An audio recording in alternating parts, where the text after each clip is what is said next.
자, 두 번째, 우리 바이러스 대폭풍이라는 타겟으로 그런 테마로 설명을 좀 드리죠. 우리가 초반에 바이러스가 왜 이렇게 갑자기 나타나기 시작했는가 하는 얘기를 설명을 드렸습니다. 평상시 괜찮았었는데, 그동안 괜찮았었는데 바이러스가 대폭풍, 즉 지구를 다 휩쓰는 그러한 폭풍 징후가 종종 나타나지요.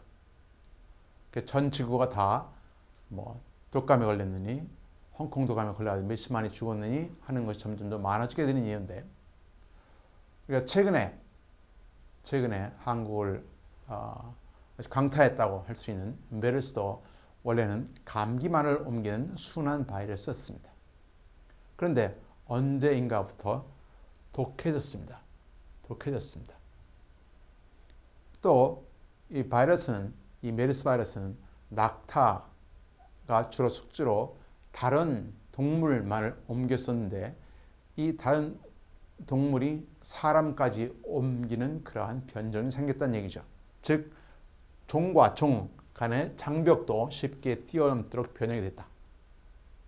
그래서 박쥐 안에 있었던 이 메르스가 박쥐 위에서 낙타로 종간을 뛰어넘었죠.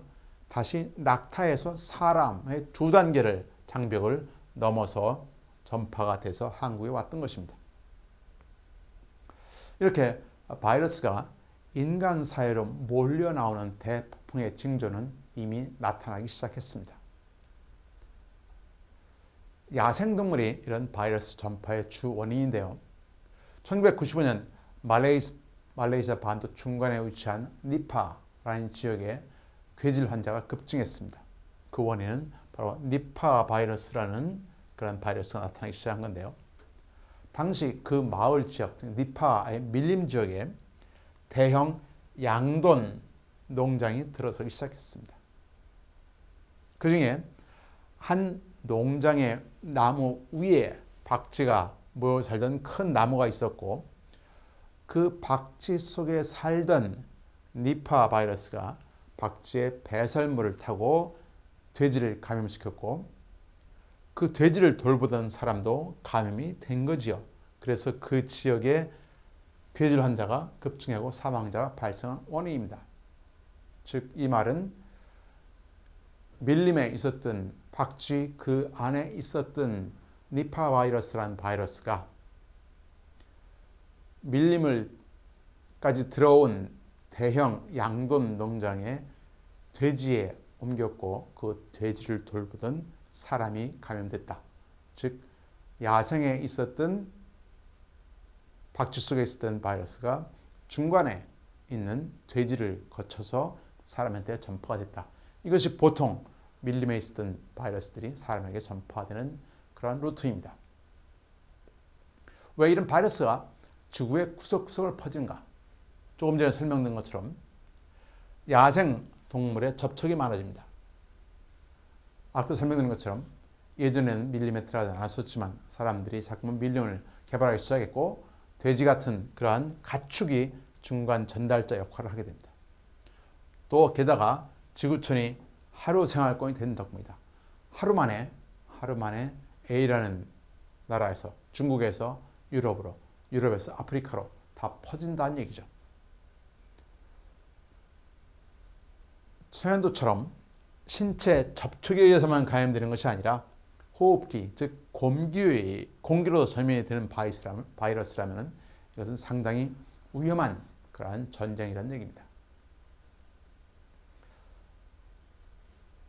그리고 최초의 백신을 만들기 전에 천연두 고름을 인체에 주입하는 것이 백신의 시초인데, 이 백신을 만든 제너 이전에 몽테규 백작 부인이라는 사람이 있었습니다.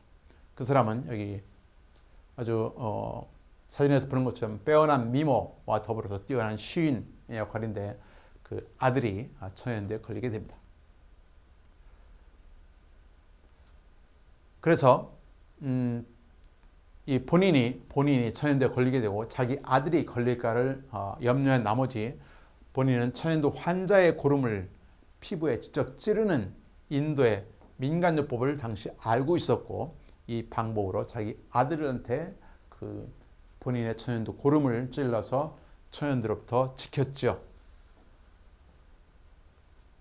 이러한 방법은 동양의 주술이라는 당시 의사들의 반대를 무릅쓴 결과가 있었고, 이것을 왕족한테서 시행해서 전 유럽에 퍼뜨리게 된 그러한 아주 중요한 역할을 한 백작부인이었습니다. 덕분에 백신의 바탕을 만들었고, 그 이후에 좀 더 체계적으로 백신이 만들어졌습니다. 백신은 바이러스에는 백신, 즉 바이러스처럼 만든 물질로 면역을 미리 준비시켜 놓는 것이 최선의 방책입니다. 이러한 바이러스가 일부 지역에서, 특히 가난한 지역에서만 나타나는 현상 때문에 바이러스에 대한 백신 개발이 주저하고 있는 것이 현실입니다. 하지만 이제 제2의 천연두 같은 천연 바이러스, 신종 바이러스 폭풍에 대비할 때입니다. 즉 지구촌, 즉 한 번에 다 모든 지역을 왔다 갈 수 있는 하루 생활권인 지구촌 속에는 바이러스의 대폭풍에 대비해야 될 거란 얘기죠. 그러면서 본 것처럼 인류는 이 바이러스의 전쟁을 준비를 해야 됩니다. 자, 오늘 내용을 정리를 해보겠습니다. 먼저 첫 번째 파트에서는 바이러스가 크게 변신을 하고 있다. 이것은 뭐 하루아침에 생긴 일이 아니고 사실 바이러스는 쉽게 변화가 있는 그러한 생물체라고 볼 수 있죠. 특히 박쥐 같은 숙주 내에서 아주 고도의 훈련을 받기도 하고 많은 변종이 생기기도 하는 것이 바이러스란 얘기죠.